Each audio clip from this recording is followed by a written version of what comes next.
आपने अक्सर लोगों को ये कहते हुए सुना होगा कि रूस भारत का एक सच्चा मित्र है। मुसीबत के समय वो ही भारत के काम आता है। जब 1971 में भारत पर अमेरिका हमला करने जा रहा था, तब रूस ने अपनी नौसेना को भेजकर भारत को बचाया था। वहीं अमेरिका की बात की जाए तो अमेरिका कब पलटी मार जाए, इस पर कुछ कहा नहीं जा सकता। आज से एक साल पहले भारत अमेरिका का बहुत करीबी देश था, और आज एक साल बाद ट्रंप सरकार ईरान और रूस की तरह भारत को भी दुश्मन देश के रूप में देख रही है।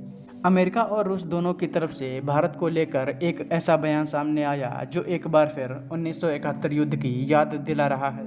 अमेरिका की तरफ से जो बोला गया है उसको देखकर ऐसा लगता है कि भारत को भी अमेरिका ईरान, रूस और नॉर्थ कोरिया की तरह देख रहा है। वहीं रूस की तरफ से जो बयान सामने आया है उसे देखकर ऐसा लगता है कि रूस भारत को अपने पाले में रखने का कोई भी मौका नहीं छोड़ता। दोनों देशों ने क्या बोला, चलिए आपको सब कुछ विस्तार में बताते हैं। अगर आपको याद हो तो अमेरिका ने भारत पर 50% टैरिफ लगा रखा है। अमेरिका का कहना है कि भारत रूस से कच्चा तेल खरीद रहा है, इसी वजह से भारत पर यह टैरिफ लगा है। लेकिन अब इसी टैरिफ को लेकर अमेरिका ने एक ऐसा बयान दिया जो किसी दुश्मन देश के लिए दिया जाता है।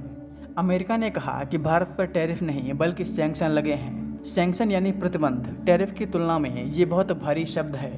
टैरिफ का मतलब है टैक्स, लेकिन प्रतिबंध का अर्थ किसी देश से दुश्मनी निकालना होता है। अमेरिका ने अभी ईरान, रूस और नॉर्थ कोरिया पर ये प्रतिबंध लगा रखे हैं, लेकिन अब उसका कहना है कि उसने भारत पर भी सैंक्शन लगा दिए। सैंक्शन किसी देश की अर्थव्यवस्था को बर्बाद करने के लिए लगाए जाते हैं। अमेरिका की तरफ से व्हाइट हाउस की प्रवक्ता कैरोलिन की तरफ से ये बयान दिया गया।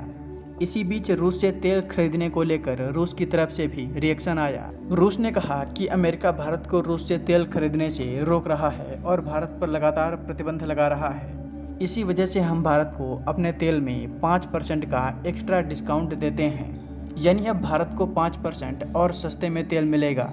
दुनिया में जहां तेल की कीमत $65 प्रति बैरल के आसपास है, तो वहीं भारत रूस से $55 प्रति बैरल के हिसाब से तेल खरीद रहा है। अब आप समझ सकते हैं कि भारत को किस स्तर का फायदा होगा। बिलियंस ऑफ डॉलर भारत इस डिस्काउंट के बाद बचा पाएगा। अब आप में से कई लोग ये सोच सकते हैं कि रूस तो चाहेगा ही कि भारत अमेरिका के प्रतिबंधों के बावजूद रूस से तेल खरीदे, इसी वजह से वो भारत को ये एक्स्ट्रा डिस्काउंट दे रहा है। देखिए, ये बात तो है, रूस को बेनिफिट तो हो रहा है, लेकिन इससे भारत को ही फायदा है। भारत रूस से तेल खरीदकर रुपए में पेमेंट करता है, क्योंकि रूस पर प्रतिबंध लगे हैं, इसीलिए रूस डॉलर का इस्तेमाल नहीं कर पा रहा। भारत से जो रूस को रुपए मिल रहे हैं उसे सिर्फ भारत में ही चलाया जा सकता है। रूस इन पैसों का उपयोग और किसी भी देश में नहीं कर सकता, इसीलिए रूस घुमा फिरा कर भारत में ही इन पैसों को इन्वेस्ट कर रहा है। यानी भारत जो पैसा तेल खरीद कर रूस को दे रहा है वो वापस दोबारा भारत में ही आ रहा है।